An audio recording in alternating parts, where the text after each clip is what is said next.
Fakhra Alam, thank you so much for joining us. That good to be here, Zira. Thank you for having me.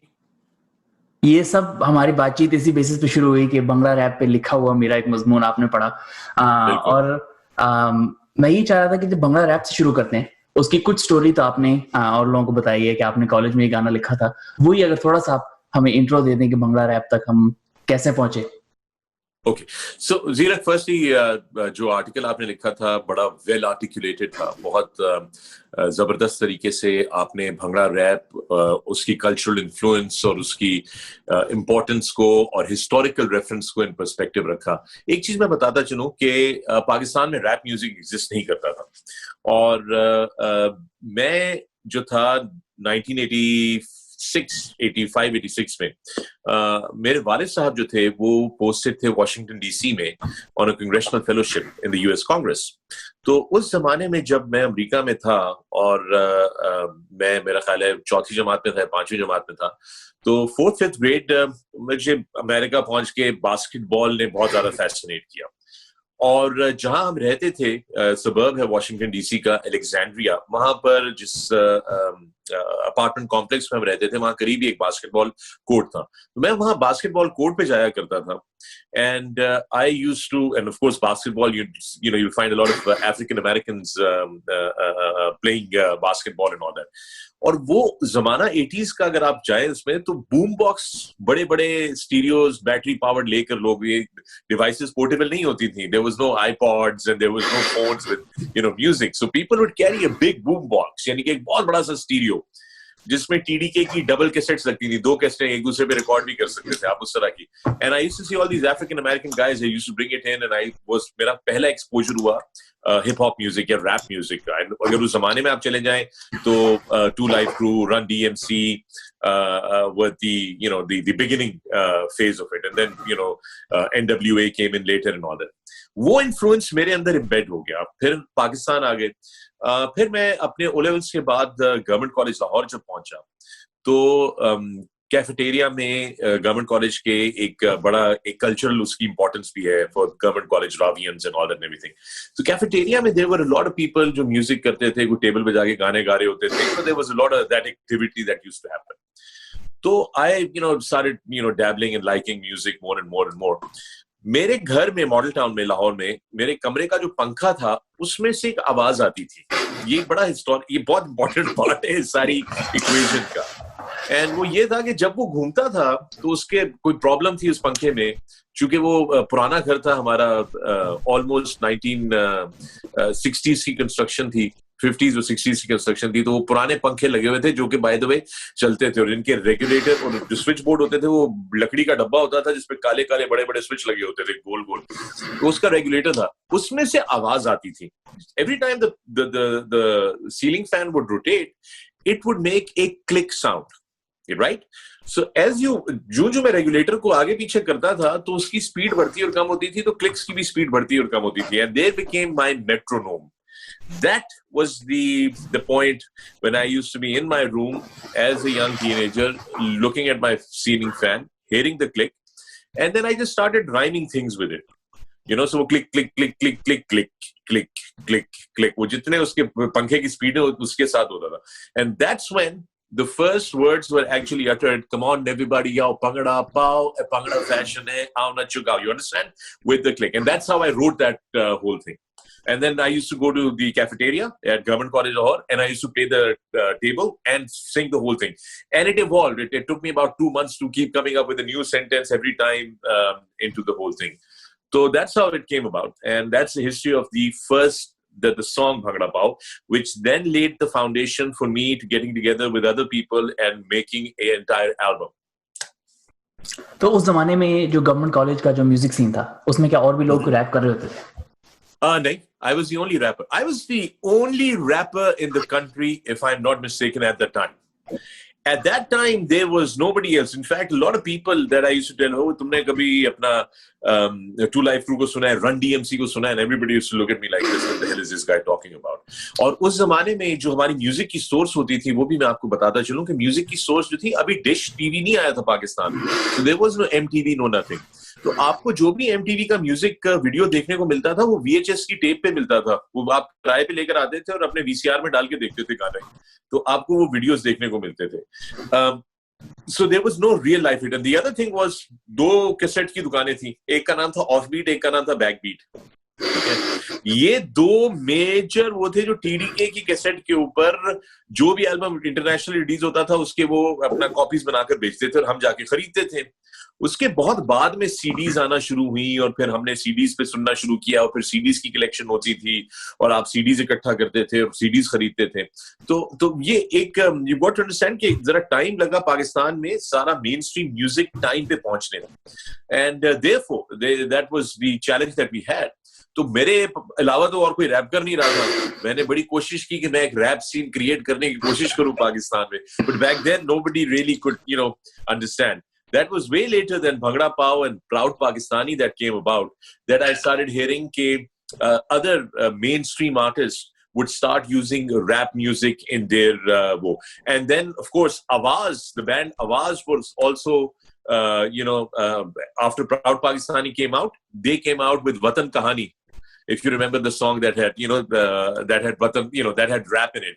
And then they did the album Jadoo Ka Chirag. And then the Jadoo Ka Chirag title was also rap, So I kind of take great pride in it that I was the first one to bring rap music to Pakistan. Guilty as charged.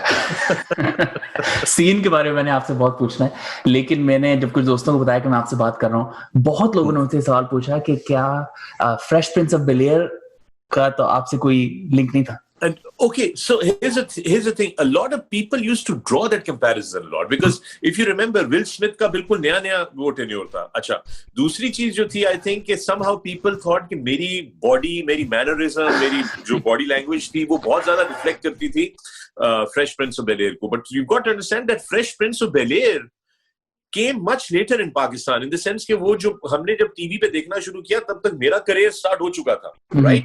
तो मेरे लिए वो नहीं थी, but of course I then of course became a Will Smith fan, not for his rap but for his acting, and then Sure. his Hollywood career took off and everything and all that. But yes, I used to be referred to as a Fresh Prince of Bel-Air. But all of that for you came after. Yeah, but for wearing the reverse cap, but that what people जो पाकिस्तानियों ने Fresh Prince of Bel-Air देखा, जिस stage पे देखा, वो उन्होंने ये रियलाइज नहीं किया कि मैं जब 5वीं जमात में था, मैं वो वाला कल्चर था, उसका मेरा एक्सपोजर हो चुका था अमेरिका में. When I talk Sure. about the basketball court, I had already gotten into the culture of the reverse cap and the torn jeans and the big sneakers, and sometimes every now and then the brother would come in me and talk like a brother, yo, what's up, man? That kind of thing. तो वो मेरा हो चुका था 6ठी जमात में. वो तो उसको मैंने एक्सप्रेस बहुत लेट जाकर किया when I thought that maybe this is the kind of music I want to do. आप जब आप देखते हैं, looking back retrospectively, what do you think it was about rap at that time जब आप उस बास्केटबॉल कोर्ट पे थे जिसने आपको पकड़ लिया था? The culture, the entire culture. I saw the intensity of the African American youngsters. I was the youngest probably on that basketball court. Most of these guys were either 8th graders or even 10th graders, or even sometimes the older African American guys would also come to the basketball court. And I was caught by that culture. There was something rebellious about it. उसके अंदर ना एक वो थी, and of course जो इस वक्त America के हालात हैं, I think वो सारी उस कल्मिनेशन है उस कल्चर की कि ब्लैक लाइव्स मैटर की मूवमेंट जो है वो इतनी स्ट्रेंथ पकड़ गई है, because it was an awakening of the African American community in the United States. And of course back then मुझे उसकी political connotations का नहीं पता था, मुझे उसकी social implications का नहीं पता था, मुझे खुद racism का exposure नहीं हुआ था, मुझे नहीं पता था कि racism की किस चीज को कहते हैं, and all that and everything. तो but जो उसका वो था ना basketball and वो एक aggressive attitude, एक rebellious attitude और एक poise, एक गुस्सा, that kind of caught me. And then I used to listen to, remember, if you go back, Run DMC was quite a revolutionary and then came NWA, right? And then, of course, after that, much later, did you see, the Compton movement come in from the West Coast and everything. New York ka scene to on ho chuka tha. New York mein to, if you went into Bronx, and if you went into Queens, and if you went into those areas, फिर वहाँ से वो mainstream Manhattan में आना शुरू हो गया था. I remember as a child, we used to go to Manhattan, तो वो you'd see again those big transistors, and those, African American guys dancing, doing break dance or hip hop and all that and everything. So I was just captured by that kind of, felt something more connected there. अच्छा, अब मैं government college तक वापस आ जाऊं. उस वक्त आपके इर्द गिर्द लोग जो म्यूजिक बजा रहे थे, रैप तो एक बिल्कुल नॉवल चीज आप इंट्रोड्यूस करते हैं, आपके इर्द गिर्द क्या बज रहा था उस जमाने में? मेरे साथ ही गवर्नमेंट कॉलेज में म्यूजिक सोसाइटी में राहत फतेह अली खान थे उस वक्त. Rahat was there. He was senior, of course, much senior, 4 years senior than me. But Rahat was there, I remember. Then there were bands like on the Lahore music scene. There were bands like String Fellows, अगर आपको याद हो, जहाँ से अली अज़मत फिर निकले थे, अगर आपको याद हो. Jupiters जहाँ से अली अज़मत निकले थे. String Fellows था. By the way, Jupiters, String Fellows वो एक split था. एक ही लोगों का बैंड था, फिर वो अलग हो गए, तो एक ने Jupiters बना लिया, एक ने String Fellows बना लिया. वो उसकी एक अलग हिस्ट्री है पूरी की पूरी. फिर Night Preachers एक बैंड था. So you had these Lahore wedding band scene, which these wedding bands would do really good covers of both Bollywood music and Western music. So you would hear, English songs and all that and everything. Of course, uska, so that influence was around me. Or mostly जो bands थे, String Fellows, Jupiters, इनका कोई ना कोई जो music math वगैरह, इनका कोई ना कोई member जो था वो government college में होता था. So that music influence was around me. But I have to say this, that most of my time at Government College Lahore, though I was a very active member, I won a lot of awards and medals and everything for my debating, dramatics. But my focus generally was on cricket when I was at Government College Lahore. So music and all of these things were secondary to my cricket at that time. Basically, little did I know that it's going to be a completely different ballgame. But I had this kind of influence around me to hear. अच्छा, और फिर जो music society थी government college की, उसमें guitarist भी थे, तो तबला प्लेयर्स भी थे, young kids learning the tabla and all that everything. तो एक बड़ा मिक्स था जो आपको मिलता था सुनने को. And so every time the music society would have a get together, you'd get to hear all kinds of various kinds of musics and influences. The discussions used to be really, really very interesting. And that's where fusion hit me. How about if I fuse some Punjabi folk music or Bhangra music with hip hop? And that's when the chorus of Bhangra Pao came about. Mind you, I was doing the rap bit without the mundeo, the kuriyo. So that was not there. I only had the rap piece to the whole thing. Okay, that I used to play at the cafeteria. So I'd go, come on, everybody, out Bhangra Pao, Bhangra fashion, put your hands up in the air with me. Now let's you go here from Lahore city. I never had the chorus.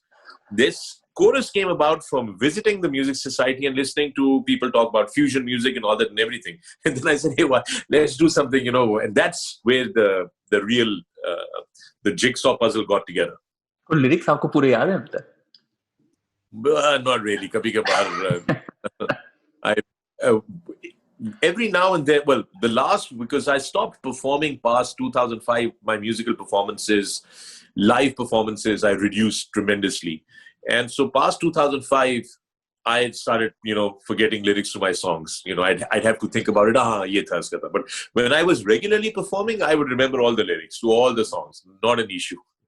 हमने बड़ी देर लगाई थी इन lyrics को transcribe करने में. हम 4-5 लोग थे. अच्छा, तो आप कोई इंस्ट्रूमेंट बजाते थे खुद? So मैं बेसिकली ओपन कॉर्ड्स बजाता था कीबोर्ड पे. ठीक है ना. वो भी जब पहला एल्बम हो गया था रैप अप का, उसके बाद मुझे लोगों ने कहा कि यार open your mind up, because what you need to do is, even with your rap music, you need to have stronger melodic hook lines. And the best way to create good hook lines or any melody is if you can play basic chords, to fool around with the chords and come up with something. So I then started learning how to play the keyboard. So I play the open chords, the basic open chords, and started using that. But then that helped me a lot. But that also did another very interesting thing. Now that you brought this up, if you noticed with the progression of the next albums, rap started becoming secondary in the album, and more melodic work started coming in. Which, by the way, I look back on the hindsight, and I realized that probably was a mistake on my part. I should have just stuck to the core of what I really liked doing, passionate about, and was good at. But so I came up with the melody part. So the moment I started playing chords and I started, singing out melodies and started working on my vocal, I was never a great vocalist. I used to tell everybody that I'm not a great vocalist. I used to, it took me quite a lot of time to record my songs, in the studio, doing the vocal parts and all that. But here's the thing. I also saw my own evolution happen from the first album till the third album. The third album, I used to be inside, take a verse, maximum 2 takes, and I'd get it, done. I had more confidence in me expressing myself and all that and everything. And because also more of the chord structures that I started introducing in my songs were being, played by myself while writing the song. So I had, more control over the expression of the song and everything and all that. So I became better at it. I was not my melodies were not being produced by other people, so it became easier for me to sing. So I think it also kind of helped me. So it's a change, but that's how it happened. Then I also started playing open chords on a guitar every now and then, because you wouldn't have a keyboard all the time to plug in. An acoustic guitar was the easiest way of doing it, and everything. So I started using that a lot. तो इस वक्त आपके और collaborators कौन-कौन थे? So right from the word go, see, Wrap Up album was done in Lahore, the first album, right, where Bhangra Pa was done. Now, that album I had recorded at Folk Studios in Lahore. Now, Folk Studios is a very historical studio. This used to be an EMI facility way before anything else. This is also the studio where Ataullah Isa Khelvi, Abida Parveen, Nusrat Fateh Ali Khan, Adnan Sami Khan, all of these people had recorded. This was the state-of-the-art studio of Lahore. Okay, you had all these studios, audio studios that they had at Avenue Studios, the movie producers and all that and everything. But that was, a lot of it is old equipment, poor equipment. This was the most modern studio. It had a Fostex 16-track recorder. And, for us, 16 tracks were like, wow, but it was a spool recorder. Remember? Was spool charta tha. Not what we have right now, digital. This is not what we're talking about the real spool. And you had a 16-track mixer over there. Sorry, let me rephrase that. 24-track Fostex mixer with a 16-track recorder. And you had all these tube amps, and we had all these compression modules. These huge big things, right? This is all the analog era. So it was a great analog studio with great acoustics and all that and everything. It was towards the old Lahore city, towards, to be exact, Mazang. And Mazang Chungi se aage jaake ye studio tha. And so I recorded the first album there. In that, I had various collaborators. Also, I had a gentleman by the name of Hamad Farooq, who was the first member in the band with me when we called it Yatagan before I went solo after the first album. So we had that. We had one gentleman by the name of Naveed, if I'm not mistaken, who was the operator and programmer of the first ever drum machine that we have ever seen, and it was called the R8. R8 was the ultimate drum machine. Then came the R8 Mac 2, the second version of that drum machine, right? It was a drum machine where you could program the whole beat and all that, and it was like the wow of everything. And we used to use the Roland D50 keyboard, and everything was played live. Nothing was sequenced. So only the drum machine was sequenced, and the drum track was laid. Then the bass guitarist had to play the bass. Then the guitarist would play the guitars, and the keyboard would do the keyboard parts, and then we'll all do the vocals, right? So that's where we recorded the first album. Those were my collaborators. In that first album, all these guys were my collaborators. Then I came to Karachi. And then my first ever collaborator was Nadeem Jaffrey. And me and Nadeem Jaffrey recorded because we became friends. And, we said, hey, let's do a song together. And we did Gori Zara Haske Dikhana. And Gori Zara Haske Dikhana was done on a keyboard called the Roland E35. Okay, and Nadeem Jaffrey sequenced the whole thing and everything, and we did that together. Uske baad, Muhammad Ali of Fringe Benefits also worked with me. Faraz Anwar, the guitarist, also worked with me, and so more or less these guys were. But Muhammad Ali of Fringe Benefits was the main architect of the production for my second big album, which was Lot Out. right? So he Lot Out, the title track, Manzil, Ajnabi, all of these tracks were done by him, and Faraz Anwar and Nadeem Jafri. So I worked with a lot of people. I worked with John Mall as well. If you remember John Mall, he's now in the United States of America. John Mall is the guy who wrote and composed the song for Ali Haider, Bas Yadein Yadein Reh Jati Hain, or Choti Choti Si Baatein Reh Jati, if you remember that song. So it was a super hit song. So it was a super hit song. John Mall wrote the song Munda Pakistani for me. He was the composer and writer of Munda Pakistani for me. So I had a lot of collaborators. Akhtar Qayyum, a great drummer, a great lyricist. I worked with him. Amir Hassan, he was basically a studio owner and an audio engineer, but then he also worked on some of the production. So I've had some great collaborators in the history. Because I was not a musician myself, so I had to work with collaborators. Then also Shani, if you know Shani, currently Shani Music, Shani, the gentleman who makes all your film music and all your television ads and commercials and all that. So of course, Shani and I did a whole album together in 2012, which we recorded in India. And that album consists of duets with a lot of the Indian Bollywood singers, including Alka Yagnik, Neeti Mohan, Roop Kumar Rathore. So that entire album was done in 2012. And some of the videos are out there on YouTube as well, of that album as well. जो अब आपका ये कराची का scene है, इसमें अब MCC शुरू हो चुका है कि नहीं? Oh, you want to go into the chronology of things? No, I'm just that would be fun also. At that time, Music Channel charts. How I ended up in Music Channel charts, is that what you're trying to find out? Sure. Okay. Or like from Lahore, so the first album comes out. EMI signs us up. The first album is done. I come out to Karachi. Me and Hamad as Yatagan, we come out to Karachi. We do the first videos. The first two videos were Bhangra Pao and Proud Pakistani. Hamad goes back to Lahore. I stay back in Karachi. Then Hamad, we had a bit of all bands have issues. So once the songs came out, released, I had specifically told Hamad that from this point onwards, now that we are a band and that, we're going mainstream, you will no longer do wedding shows. Okay. I was completely against that because he used to be with, I think Stringfellows. He used to play with them and Night Preachers and Music Math, different bands he used to perform for. And when I met him, so when we did the album, I said that, you'll have to forget all of that. You'll have to make a sacrifice. He used to make some, decent money. Every time he'd go do a show, he'd make 2,000, 3,000 rupees.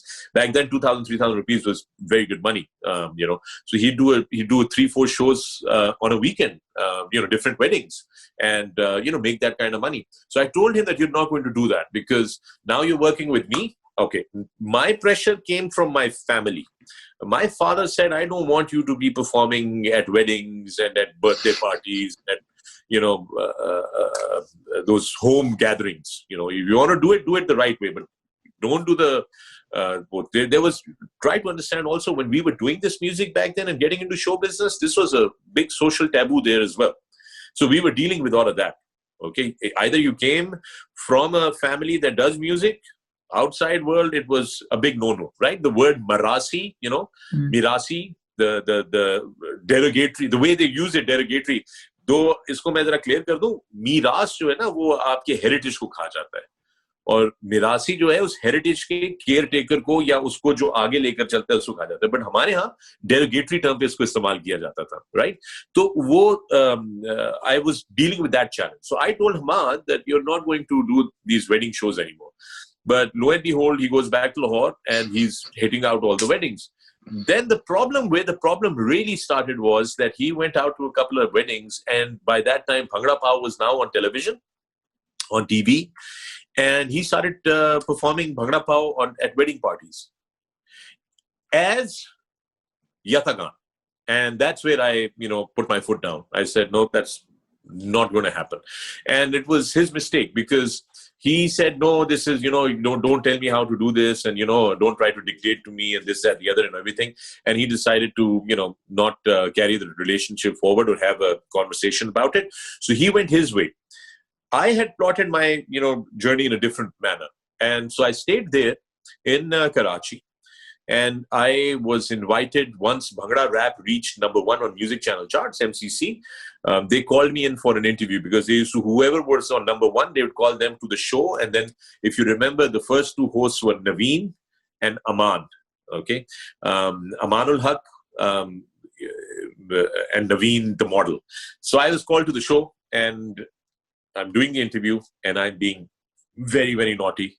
And, I was young, I was stupid. So, I gave them a tough time. The next thing I know is that the creator of the show, Music Channel Charts, Mr. Ghazanfar Ali, calls me.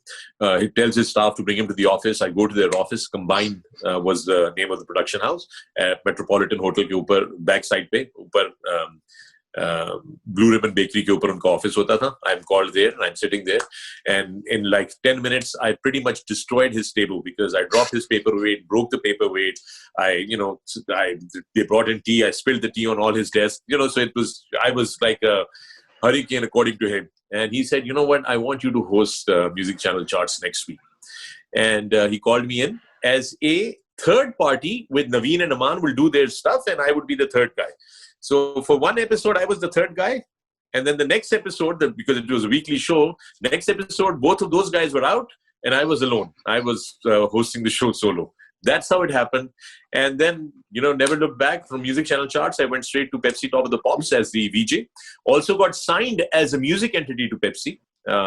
So Pepsi already had Awaz and Vital Signs. I was the third entity that they signed, music entity that they signed. And, I came into Pepsi Top of the Pops. And then, never looked back. The journey continued. Pepsi तक भी मैंने आना है, लेकिन MCC की मैंने आपके जाके कुछ स्किट्स देखी पुरानी, और वो शैतानी आपकी लगता है ऑफिस में खत्म नहीं हुई। नहीं। एक सेशन है जिसमें आपने 15 मिनट एक कुत्ते से गप लगाई थी। वो वीडियो याद है? पता मेली टाकी, if I'm not mistaken, मेली टाकी। कुत्ते की आवाज किसने बनाई थी? वो कौन था? मैं बहुत क्यूरियस हूँ। Mohammad Ali fringe benefits. अच्छा, तो उसको sitting on the side with a mic recording the voiceover of the dog. Because it's clear that it's not scripted because you are reacting to what the dog is doing. Nothing I have done in my early days of the career. In fact, to date, I am not a scripted guy, by the way. Okay. The only 2 people that have forced me to work with a script. One was Shoaib Mansoor when I did Girls and Guys with him. Okay, Gold Leaf Girls and Guys when I went to Spain. और दूसरी जो थी वो थी Sharmin Ubaid चुनॉय, the 2-time Oscar winner. I did the show Aghaaz-e-Safar with her, and she said, "You're going to follow the damn script, okay? This is what I want you to do." So these are the only 2 people that have really ever scripted me. Other than that, yeah, of course, if I have an acting assignment like the movies that I've done, you have to follow a script. But sure. Other than that, most of my hosting, at least, was I would get pointers. Right? And I'd be left. But in Music Channel Charts, it was a different ball game altogether, right? There were no pointers. There's like number 10. So sometimes we wouldn't even know that number 10 pe kaun sa gana hoga ya number 8 pe kaun sa gana hoga. So my extra used to be, aaiye chal ke dekhte hain ki 8th number pe kaun sa gana hai. It could be anybody over there. So I couldn't even link up to that. So every week we had to come up with something, some radical idea, which was completely anti-PTV. You understand? That school of thought, we had to be completely anti-PTV school of thought, right? So we'd come up with all these crazy ideas. There was an episode where I'm in front of a green screen. It's the young me meeting the old me. So there was me as the and then there's the older me with all gray hair and, glasses and a tie and a suit, and being all serious. So, I had two different, and I'm having a conversation with myself. We just come up with these strange ideas all the time. So, ये कहाँ से आते थे? Like मेली टाकी की skit का idea कैसे create होता है? मेली टाकी was created on the spot. We didn't get permission. We were supposed to shoot inside the golf course or something, and they said any permission nahi hai, wo sahab logon ne mana kar diya. So we found this green patch in the corner outside, और वहाँ पे एक कुत्ता मिल गया किसी का, वो देख रहे थे shooting, हमने कहा यार इसको इधर दे, जरा 2 मिनट के लिए हमारे हवाले करे, and then we shot the episode. And you know what, it used to take us like 30 minutes to shoot an episode. It wasn't like, oh, this is going to take hours. No, 30 minutes, and we'd be in and out. मुझे एक और moment ना बड़ी अच्छी लगी थी। मैं वो आपके पुराने एपिसोड देख रहा था। एक मोमेंट इसमें आप बेकरी में खड़े हैं एक, और आप बेकरी में खड़े होके और जो लोगों ने खत भेजे हैं वो पढ़े, और ये कभी एक्सप्लेन नहीं होता कि आप बेकरी में क्यों खड़े। तो वो उस मुझे बात ब्लू रिबन बेकरी थी। शिमला की बेकरी तो दफ्तर के नीचे थी। तो हम लोग इसलिए उस बेकरी में शूट कर रहे थे कि शायद उस बेकरी वाला जो है वो कि यार मेरी मशहूरी हो रही है तो इनको फ्री में जो है ना चीजें दे दिया करो, you know, so the cream rolls and all that would come for free, but really कुछ नेवर मिला। Happened that way. अच्छा, आपको बहुत खत आते थे इस जमाने में? So देखो, try to understand, there was no social media at the time. There's no Facebook, there's no Twitter, there's no Instagram. The only way fans are connecting with you are through snail mail, through written letters, through cards. And yes, music channel charts, without question, जो उस जमाने का नहीं बल्कि अभी तक लोग जो है वो कहते हैं कि जितनी डाक उसको मिलती थी, तारीख में पाकिस्तान के किसी टीवी शो को इतनी डाक यानी कि इतने खत जो है वो मौसूल नहीं होते थे, और बोरियों में आते थे। हर हफ्ते बोरियों में आते थे हमारे पास खत। You know, I am not joking. मतलब मैं पहले समझता था ये ऐसी प्रोडक्शन वाले जो है ना मुझे खुश करने के लिए बोंगी मार रहे, till I started looking at the dark. And then I started reading it because, you know, I used to be very infatuated with what people have to say. And that, you know, and of course, I used to be flattered, you know, the kind of mail that used to come in, cards log bana kar bhej rahe hain. And because young people, kids maybe at times, you know, and of course, the female attention, you know, all these love letters that I used to get. I had a fan somewhere in Faisalabad, in a village in Faisalabad. She used to write all her letters in blood. Now, I don't know कि वो उसका अपना खून था या वो कोई बेचारी मुर्गी को ये लाल करके उसका खून लगाती थी. We don't know that. But she used to write every letter in blood. मैं धुंधले रास्ते वगैरह जो इस जमाने में ड्रामे चल रहे थे उसमें इस तरह की कुछ स्टोरी लाइंस थी। जुनून का भी एक ड्रामा था। Right. Yeah. And now looking back, they're hard to believe, but you're saying this is very much real. Email in blood, by the way. So of course that's not going to happen. Hey, let me write a note on Facebook in my blood. You can't do that anymore. It's a digital world. Yeah, the soul has been taken away from all these communications. So andazan, like, is this hundreds of letters a week, thousands of letters a week? No, I remember one time we got 4 bags. So what they did was they weighed the bags instead of opening and counting the bags because, you know, it was just 4. So right where the office was, the bakery was, there was a cargo service office right there. So they had those जो weighing scale नहीं होते बड़े वाले जिसपे आप डब्बे और cartons वगैरह रख के weigh करते हैं. They had that. So the office people took it there. So each bag was 23 kilos and 25 kilos. So 4 of them. So we got about 100 kilos of mail in 1 week. So I don't know how you could, you know, I don't know how many in a kilo can you say. We'll do some math. Kilos of 4 bags. I mean, 25 average. So you're talking about 100 kilos of mail, but that was the maximum we got. And I'll tell you exactly why we got that mail was also because I think I had run a contest कि आप हमें खत लिखें और मैं आप में से किसी को हम लोग वो autograph music channel charts की जो cassette आती है वो हम भेजेंगे and all that. So that I think that instigated that was the largest one we had. But we used to average 2 bags a week. Mind you, when I moved from music channel charts to Pepsi Top of the Pops, Pepsi Top of the Pops was already on air, a much bigger production, much expensive production, versus music channel charts, which was completely improvised, and we call it the zero budget production versus a multi-million rupee production. We used to get more mail. They used to get hardly any mail. They used to get like 4 or 5 letters a week. And then when I moved over, they were shocked. They said, "Ye kahan se aa rahi hai mail?" But it didn't happen immediately. It took about a month, 4 episodes for people to realize that I've left music channel charts and I'm on Pepsi Top of the Pops. And then the mail, kind of started drawing that side. Demographically, किस तरह के लोग देख रहे थे? आपको mail से अंदाजा होता होगा आपको कि बड़े शहरों में थे और जगह थे. तो मैंने एक चीज नोट की है कि ज्यादातर इंटरएक्टिविटी जो थी उस जमाने में भी और आज भी it happens from tier 2 towns of Pakistan. So it's yes, you have a lot of people from Karachi, Lahore, Islamabad, Peshawar. But when I say tier 2 towns, I'm talking about Faisalabad, Multan, Sialkot, Sargodha, Bahawalpur. You have a lot more passionate audience out there. that really interact. तो उस वक्त हमारे पास भी जो थी वो interior से और छोटे छोटे गांव से बहुत आती थी मेल, बहुत मेल आती थी. But it's very difficult for me to say कि क्या demographic होगी, क्या age group होगा, क्या gender होगा, because I really never looked at it like data back then. Sure.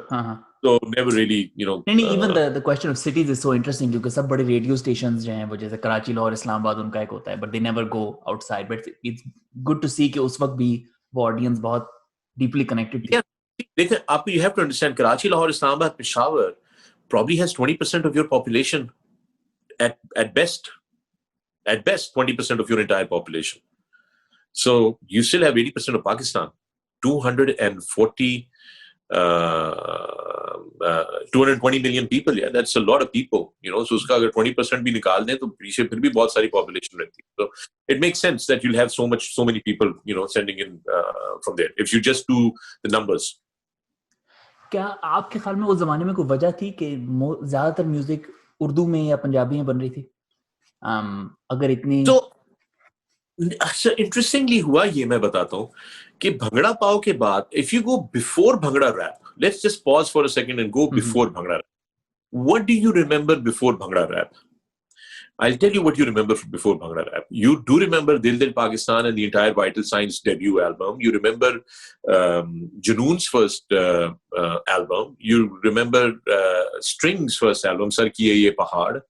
Awaz ki pehli album. And you will not hear Punjabi music back then. I mean, if you did, that was hardcore folk music. But from the pop music section of Pakistan, Alamgir के दौर में चले जाएं, Nazi Hasan के दौर में चले जाएं, उधर चले जाएं, तो you would not hear any. Do you remember any Punjabi song from back then, from the pop scene? मेरा तो listening करियर ही Vital Signs से शुरू होता है. So let's start Vital Signs, Strings, Awaz, the main your पहले के शुरू के जो bands. Do you remember any Punjabi? I don't recall anything.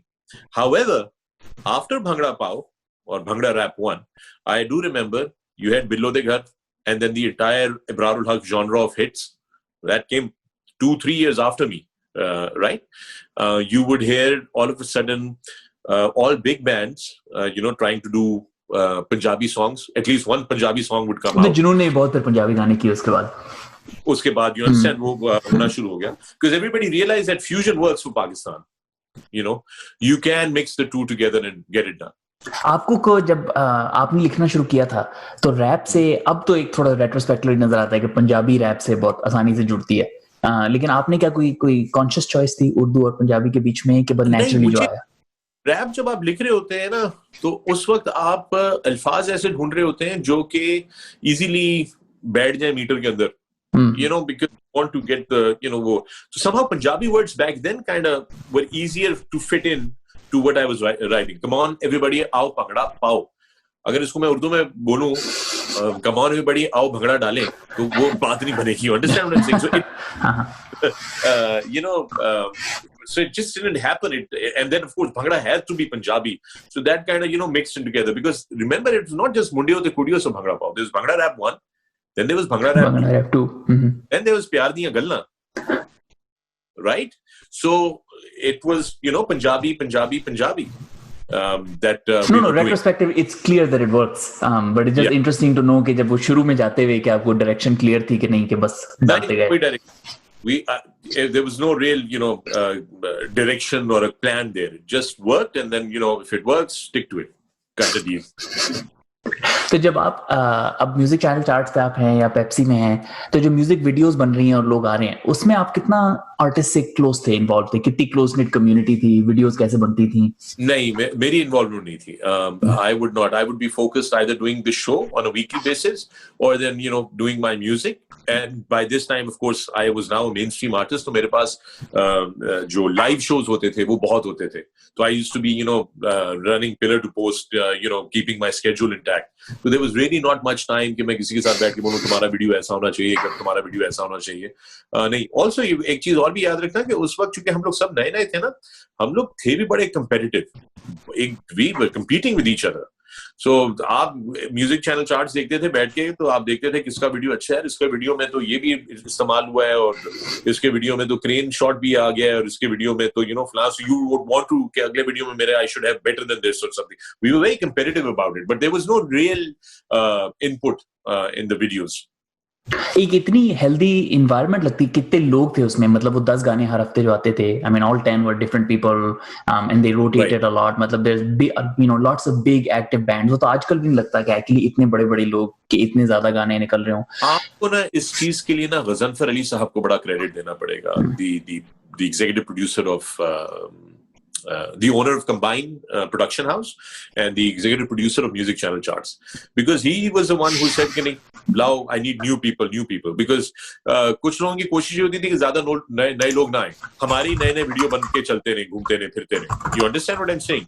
And so he used to say, no, I need more new people, new fresh faces, new ideas, new. So there was a lot of hustle and bustle. बड़ा जोर लगता था, बड़ा काम होता था इसके पीछे. पूरा हफ्ता आपका जो था बड़ा मतलब इंटेंस गुजरना था. But again as I said कि मैं उस साइड पे प्रोडक्शन की इन्वॉल्व नहीं था. मेरा फोकस होता था कि भाई कल जो है वो हमने 2 एपिसोड्स इकट्ठा शूट करनी है, तो I'd have to worry about what am I going to wear and क्या कहना है और क्या बात होनी है. And then the rest of the week was about I'm working on a new track, or I'm working on a new or I have live shows to do. Corporate shows were a huge thing in Karachi. So you'd have corporate shows almost every night, so you'd be busy with that. And because my hosting had kind of taken a center stage, so I had become a go-to choice, because I was an all-rounder. कि यार वो आएंगे तो वो 2-3 गाने भी perform करेंगे और वो फिर hosting भी करेंगे. So I was then somehow ended up being busy every night. Those corporate shows में, I mean, what's the structure of these corporate shows? कैसे? I mean, would they just run concerts or for the company? Yeah, so it'll be a company. It will be like if a company has had a 2-day conference or something like that, and this is the last day, and now all the families are there and all that, and they have a proper show going on stage. You'd have the corporate executives and their families, and then all their staff and their workers, and maybe the affiliates or जो उनके साथ लोग काम करते हैं वो सारे के सारे there, and they'd have Allah Gulla and all that and everything. So you do that. या फिर किसी के कोई awards हो रहे हैं किसी corporate के, तो उस award ceremony के end में you get to there's a whole entertainment section to it, and you do that. But it was very lucrative, and it was a lot. There was a lot of it happening. So what sort of venues are you playing at this time? And everybody around? We are playing all the 5-star hotels, because उनके सबके जो banquet halls थे were booked for this thing. So you're doing all these banquet halls for all the hotels. Okay? Then some companies would have it at their own factory, has a huge rooftop, or the factory has a huge garden outside, and they can accommodate 3,000, 4,000 people. But then also, mind you, also simultaneously, we were doing the big shows were also happening. The Pepsi concerts were also happening in stadiums, at the sports stadium in Karachi, or at National Stadium Karachi, or at Gaddafi Stadium Lahore, or at Rawalpindi Cricket Stadium. You'd have the Pepsi concerts. You have the third-party huge concerts. I remember the biggest concert that I've done, I've performed in and hosted simultaneously, was a show. There was a band called Stereo Nation, if you remember. And Stereo Nation Pakistan आया tour करने के लिए. तो उनके 3 shows थे, Karachi, Lahore, Islamabad. I was booked with them for all 3 shows as a host and a musician, as a performer. So I remember that in Karachi, the venue that they selected for Stereo Nation was this place called it's a water park outside of Karachi, towards when you're going towards Hyderabad. मुझे उसका नाम बिल्कुल दिमाग से निकल गया, but it's huge. It is huge. और उस दिन मेरे सब लोगों का अंदाजा ये था कि we were looking for the first time, we were looking at a 100,000 plus crowd for the first time in the history of Pakistani pop music. For the first time, we were looking at 100,000 plus people. उस रात को it was Stereo Nation, myself, Ali Haider. Okay, और मैं पीछे बैठे हुए हम यही बात कर रहे थे कि हम ये, and then Taz जो Stereo Nation के lead vocalist थे, मैं उससे बात कर रहा था, Zutaz कहते man, I've never seen anything like this. I've been to India, I've been to everywhere, I've not seen anything like this. तो वो मुझे याद है कि उस कॉन्सर्ट में मैं कहता था ना हाथ ऊपर, वो जो हाथ ऊपर जाते थे ना, it used to be like an ocean. वो so yeah, we did वो LG के लिए मैंने एक बहुत बड़ा कॉन्सर्ट किया था Fortress Stadium कराची लाहौर में. 70,000, 65, 70,000 people that they had over there. So I've seen some big, big arenas. Not to forget that I've also performed at Wembley with Marhoom Junaid Jamshed, at the 9X Arena in Manchester, at the Excel Coliseum at London, East London. I performed at Molson Amphitheatre with Junoon and Ibrarul Haq in Toronto, which is, by the way, their go-to venue. That's wo jo backstage hum aaye to wo har jagah pe jo hai na wo bade posters lage hue of all the concerts that had happened there, from ZZ Top to U2 to God knows who all had performed there. You know, so great memories from that. So I've seen quite a lot of action, good action. वो जो north American touring era थी, उस पर क्या, who would be the sort of organizing force for those broad tours? Force that we dealt with back then was a gentleman by the name of Mohammad Idris. हम उनको चचा इदरीस कहते थे, बल्कि चचा कहते थे प्यार से, ठीक है ना. This man was the formidable force of Pakistani promotions in the United States. So he had, all competitors were Indians and doing big Indian shows, and this man was consistently doing Pakistani shows. And from the era of Noor Jahan, when she was young, from the era of, so he had taken people like, in their youth, Mehdi Hasan and Ghulam Ali and Noor Jahan and, Moin Akhtar and all of these, all the way to the first time, the big tour for Vital Signs that happened in North America was him. So Idris Chacha, based out of Chicago, was the architect of all the big music tours, and और बड़ा tour organize करते थे वो, because he would take us for like 30 days or 35 days to the United States, or 40 days, and we used to do 22 to 24 gigs in 40 days. One day off gig, one day off. I mean, I'm talking about crazy time. And I've done a lot of those tours. मुझे याद है कि मैंने कोई 7 या 8 वो tours किए, पूरा tour. I've done many more concerts. जो one-off concert नहीं होता जी, पाकिस्तान डे है तो Washington DC आ जाए, तो पाकिस्तान डे है तो LA वालों ने बुला लिया, तो पाकिस्तान डे है तो New York Battery Park आ जाए. I've done many of those. But the whole tour, I think I've done about a good, decent amount of that. And I've gone on tour with a lot of people. I've gone on tour with Junaid Jamshed at least 4 times. Okay, so I remember ek dafa it was Junaid Jamshed, myself, Ali Haider, Sajjad Ali. Ek dafa it was me, Junaid Jamshed, Ibrarul Haq, Ali Haider, Shahzad Roy, Hatiqa Kiani. It was myself, Haroon, as Awaz, actually, not Haroon, but Awaz group, Strings. So, I mean, we've done a lot of those tours. How many people are coming out to see you at every show? Depending on the venue and also the city. So there are some small stations that you would go and perform where you'll have not more than 1,200 people, 1,300 people. Small. I mean, a small venue, और वो small venue में इतने लोग आते हैं, छोटा theater होगा या छोटा high school का theater होगा.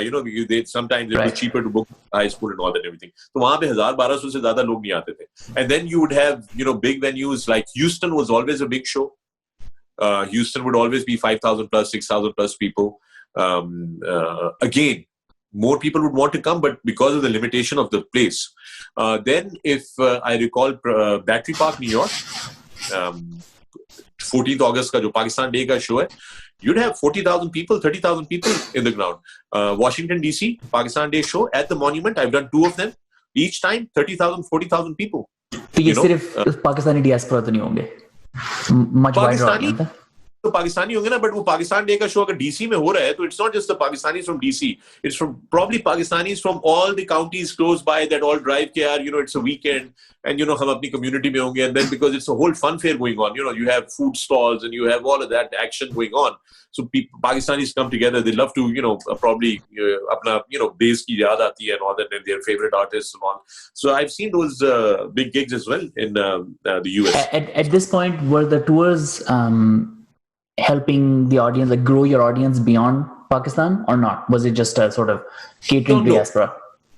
If you're thinking that we crossed over or got other audiences from other countries and all that, that wasn't happening. Remember, this was Pakistanis who had moved to Pakistan. They either had memories of the old songs and of all, because remember when we started touring early part, the first tour that I went on was 1997. Okay, 1995. The first tour I went on was 1995. तो उस वक्त नहीं आते थे ये ARY और ये सारे जियो शियो अमेरिका में. तो people didn't know, वो जिनको जो याद था या जो कैसेट पहुंच गया कैसेट की दुकान पे, बिकॉज कैसेट ही जाता था, या CD पहुंच गया वहां पे पाकिस्तानी स्टोर्स पे और वो किसी ने सुन लिया, या वहां की लोकल रेडियो पे कोई गाना आपका बज गया तो लोगों ने सुन लिया और पसंद आ गया. Other than that, you wouldn't have any new audience. You'd have people who would remember you from the old days, So I'll give you an example. For example, Hassan Jhangi and Salim Javed, both, in my opinion, icons, great icons. But they didn't have that following in Pakistan anymore. They had the following in North America. And I used to wonder about it. Then I realized कि जब ये लोग अपने prime पे और peak पे थे, तो उस वक्त जो पाकिस्तानी वहां से माइग्रेट करके गए अमेरिका, उनको वही याद है कि यार वो हसन जहांगीर, हवा and all and everything. So they would, really, but such is the nature of the business. I look at tours now अब जो Pakistanis international होते हैं, and they're definitely not of the same scale, not of the same frequency. And जब आप stories जो बता रहे हैं मुझे, उसमें जो एक कुछ individuals का एक amazing role नजर आता है. गजनफर अली का आपने नाम लिया, इदरीस साहब का आपने नाम लिया.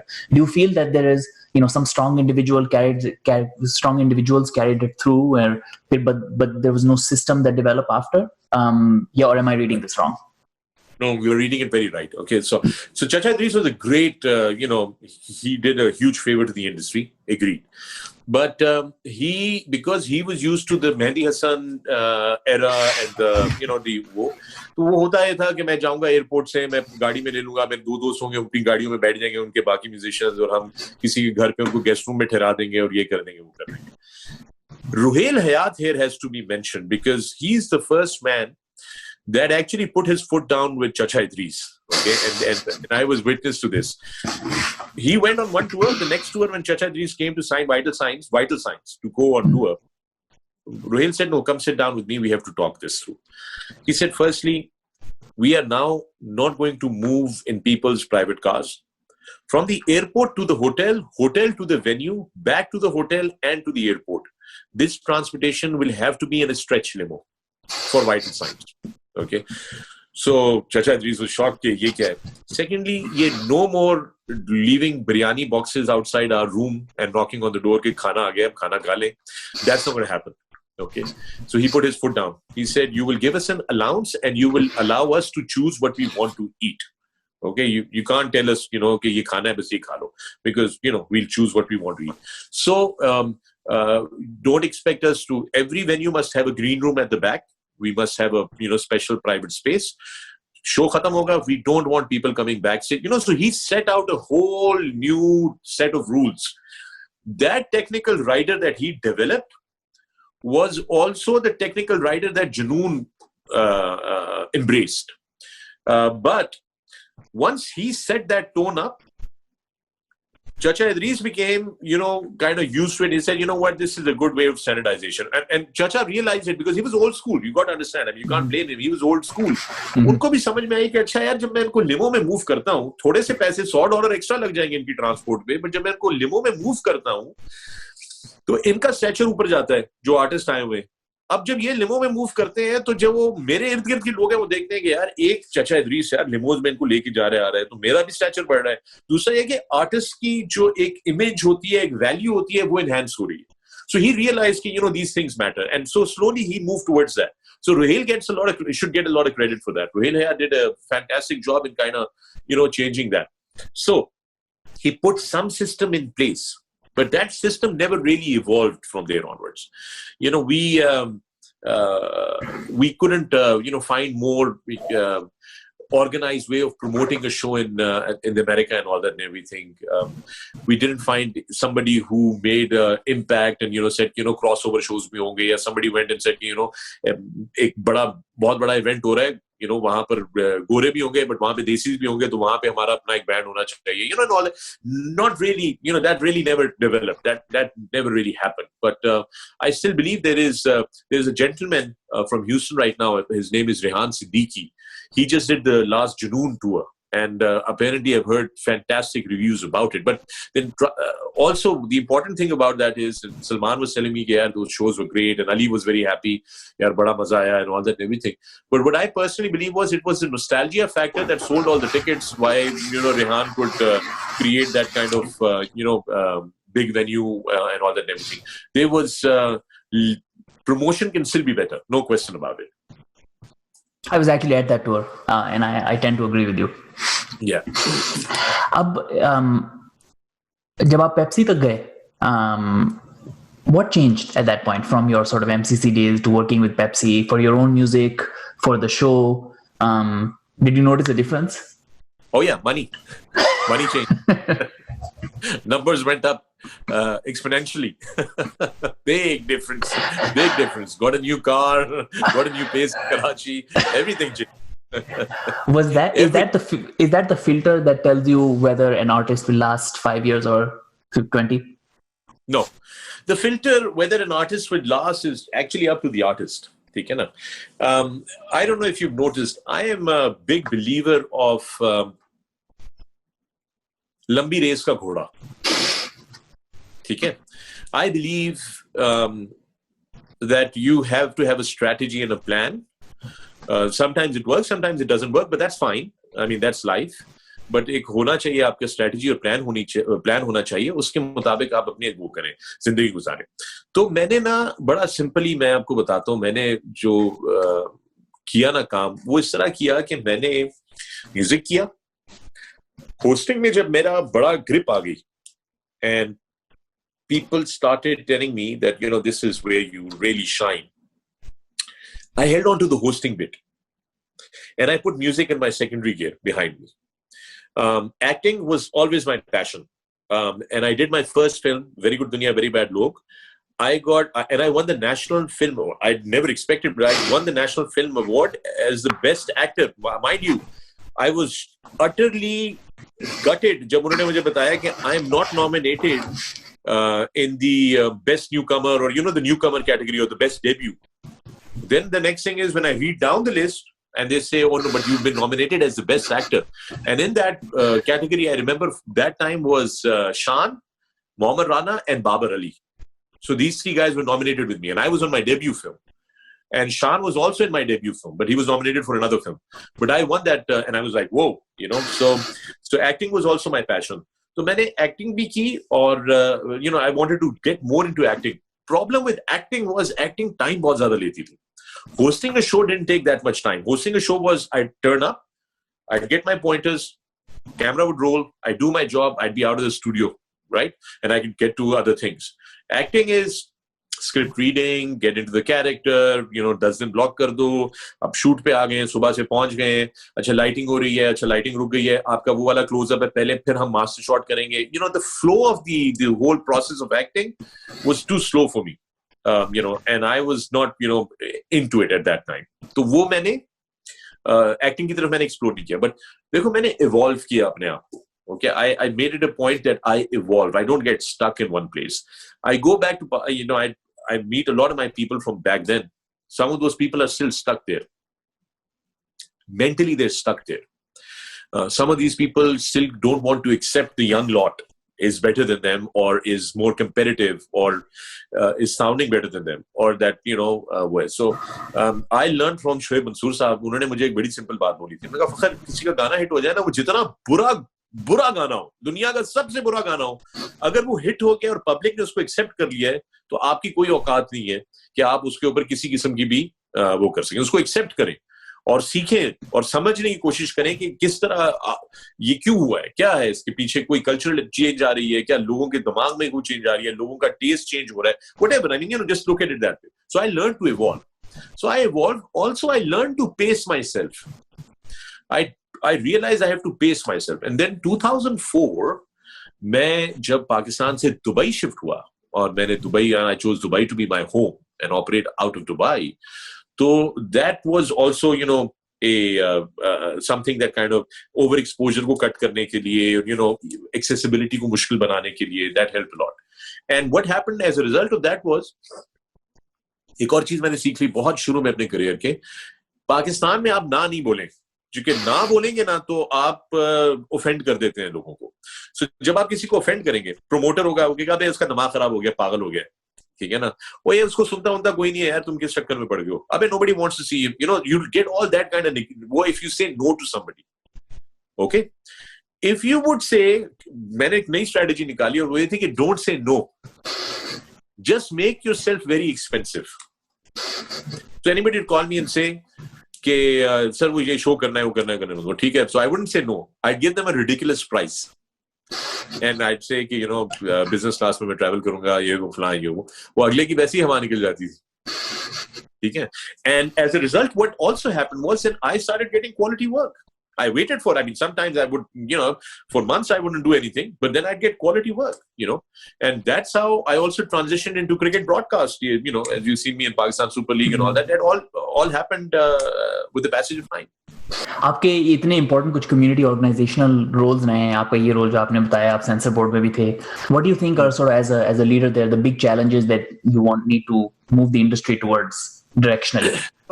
So when I was the chairman of the censor board, firstly, I wanted to, I wrote a whole new, what would be the whole new law for film, because the Motion Picture Act that we had, which was passed in 2012, was primitive. It was basically a copy-paste of the 1963 or 64 का Motion Picture Act, where you could clearly see कि उसमें लिखा हुआ है that the censored negative will be kept in the possession of the censor board, and वो यानी कि सीधा वो काट के ना बीच में से negative में से जब आप censor करेंगे फिल्म को. And I told them that this is all primitive. It's just not, applicable nowadays. Secondly, मैं जो समझाता था सबको कि censorship is a very draconian word. ठीक है ना? I said it should be a film certification authority. We must start certifying films. दूसरा पाकिस्तान में सिर्फ मसलन 2 certification थी, या adult rating थी, ठीक है, और या फिर universal rating थी. A and U, that's the only one. I said, what happened to adult, rated R, PG 16 and 15 and 13, and then universal? We should have all of that. And we should start certifying films according to that, instead of saying, so we should be the film certificate authority rather than the censor board. And that whole thing around it. Also, I personally, wanted कि हम पूरा अपना film का जो law है उसको improve करें, उसको modern platforms के साथ, modern formats के साथ उसको करें, क्योंकि मैं उसमें कहता सेंसर में फीता कटेगा, कहाँ से कटेगा? If any producer or distributor went to court and said कि जी एक फीता काटने की बात कर रहे हैं, हम तैयार है फीता काटने को, काटने जहां से काट सकते हैं, बट हमारी फिल्म तो डिजिटल पे है, ये फॉर्मेट पे ये पूरी चलनी है, and we would have been defeated in the court right there and then, because that's how the law works. The law says this is what's written and this is what it's supposed to be. So I wanted to change the Motion Picture Act, 2012. I submitted the whole document. I wrote the entire new law, but it never, saw the day of light because there's too much politics. Nobody's really serious about doing things that work for the betterment of the country. दूसरी चीज जो थी वो थी when I was the chairman of the UPA, United Producers Association, I was trying to secure the rights of the producers, the actors, the directors, the writers, the cameraman, the light boy, the chai banane wala, the makeup artist, because everybody, when I took over as the chairman, there was a 3 billion rupee default of the producers that various TV channels had to pay the producers. 3.2 billion rupees. 3.2 billion rupees. Producer को पैसे नहीं आए तो उसने actor को नहीं दिए, तो उसने एक्टर को आधे दिए और बाकी नहीं दिए क्योंकि उसको पैसे नहीं, it was a hole that we were digging in, and that hole is getting bigger and bigger. मेरा 1 साल तो पूरा हो गया. I wanted to change that. I wanted the companies that were spending money, millions of rupees on advertising on television, like Procter and Gamble and Unilever and all that and everything. Within these companies, I know that these companies are very particular about labor laws and protection of labor. So we were vendors. Our rights were being destroyed by not being paid. We were asked to do the work. Procter and Gamble, Unilever paid the TV channel. The TV channel never paid the producer, and the producer hence couldn't pay the rest of the. So I wanted to do that, but the industry is not willing to. वो होता क्या है कि आप meeting में सब हाँ करते हैं, उसके बाद बाहर जाके टीवी के चैनल के मालिक के पास जाके बोलते हैं कि सर वो आपके खिलाफ ये हो रहा है, एक्शन होने लगा, ये करना चाह रही है, तो मैं तो उनके साथ नहीं हूँ, मुझे अगला ड्रामा दे देना, मैं प्रोड्यूस कर दूँ. I mean, you'd have somebody going behind and all that. So there's that unfortunate, and I feel this is so bad. काश हमारे लोग इस तरह ना करें. अगर हम लोग एक होना शुरू हो जाए, तो we could make a huge difference in all these. But these are the few challenges that I see. That there has to be regular payment cycles. That people should be, paid for what they have done, and we need new laws in terms of our censor policy, which should be certification policy to start with. And then the growth of cinema and the growth of the entertainment industry, protection of copyright, better application of the copyright laws, and protecting the artists and giving them legitimate avenues to make money and all that and everything. Right now, the industry is completely at a halt. You don't have big live shows. Only a very few select, handpicked, A-listers get the shows. The rest of the musician community is suffering. You don't have too many, you don't have big budget jingles anymore, because everybody is doing digital work right now, and digital is 10% of the cost of the big TV commercials that you used to make. So a lot has changed. अब आपका मैंने इतना time ले लिया. I want to sort of end with your recent songs which you sent to me, शिकवा पाकिस्तानी और जवाब शिकवा पाकिस्तानी. मुझे तो मजा आया सुन के, लेकिन आप थोड़ा अगर if you could walk me through them a little bit. So I had not rapped, and if you see, there's another gentleman in it, Shazan Salim Joji, Salim Javed साहब के साहबजादे. जी. He's like a younger brother to me, and he's मगर भाई कुछ करते हैं. We were toying around and all that. We were working together at the time on a tech startup, and so Joji said, let's do a song, and I said, yeah, but let's do hip hop, but it has to be radical, and it has to be offensive, and it has to be rebellious. And Pakistan is so politically charged, like the rest of the world. I mean, there are issues throughout the world, but Pakistan is so politically charged right now, and we keep hearing, because of these talk shows on prime time every night, we get to hear the same circus over and over and over again. So we thought, what about if we did something like that? And so came Shikwa Pakistani. Ke awam ka kya shikwa hai, right? And so we started Shikwa Pakistani, and we wrote the song in my study in Karachi. And then after we finished writing the song, it was about 2 hours writing session. जब वो लिख लिया हमने, कर लिया सारा basic उसका coarse vores, तो मेरे दिमाग में ऐसे ही वो जवाबे शिकवा किया ना, कोरस आना शुरू हो गया. क्योंकि पहले वो लाइन हम बना रहे थे, नोट लेके वोट देते हैं, ठीक है ना, वो तो इसीलिए तो सब कुछ होता है kind of in शिकवा Pakistani. I said no, that has to be जवाबे शिकवा Pakistani. And then I started humming the chorus, note लेके वोट दे किस्मत, and then all the abusive language came about, because really, when you talk to an average Pakistani person who's deeply frustrated by what is going on, when you talk openly amongst friends and all that and everything, how many abusive words are given out when you see at the way the country has been managed and has been led by our, politicians. I'm not anti-politicians. I just personally believe that there is that situation in our society where the people are pretty fed up with what we have. So that's how the lyrics of that came in. And if you look at it, it might sound funny, it might sound offensive, but it's very meaningful.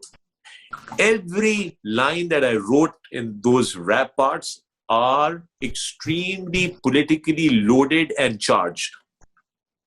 If you dissect each line, it'll connect to something or the other that is really happening. Not out of my imagination, but is actually happening in the country, or an event that has happened, or a news headline that has happened. Everything will connect. You'll connect the dots. You will start connecting the dots. So it's a very, it might sound, as I said, it might sound funny and abusive and all that and everything, but it's very meaningful. जो सारे उसके lyrics हैं, आप शिकवा पाकिस्तानी में भी चले जाएं, तो वो क्या कह रहा है? डिग्री वाली बात उसने की, ठीक है ना, तो रिश्वत के बगैर नौकरी नहीं मिलती, सिफारिश के बगैर नौकरी नहीं मिलती, ठीक है ना, ना बिजली, ना पानी, ना गैस, फिर भी जिंदा Pakistani. So you'll find all of those things. So we love our country. Pakistan is a great country. Sadly, there are issues that have now exasperated, and that's what we've tried to say in that. अब तो आपने rap की एक audience भी create कर दिया है, specially जब एक younger kids now, people now in their teenage years are sort of already into rap, so this audience is ripe for this sort of music again. Yeah. So in reality, what I really wanted to do a long time ago was gangster rap.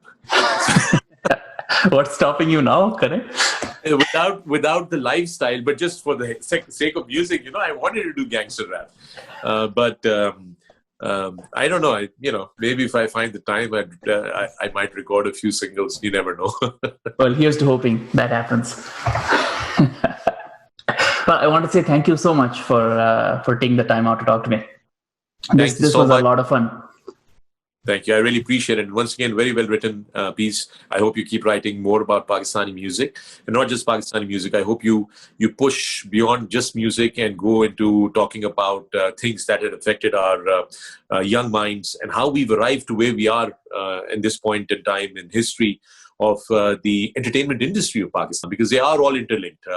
If anywhere in the world, the three industries come together, that is films, television, and music, that interject strongly together, it's Pakistan, because you'll find the same people that you find in music or in TV or in films. They're all pretty much the same people that are working.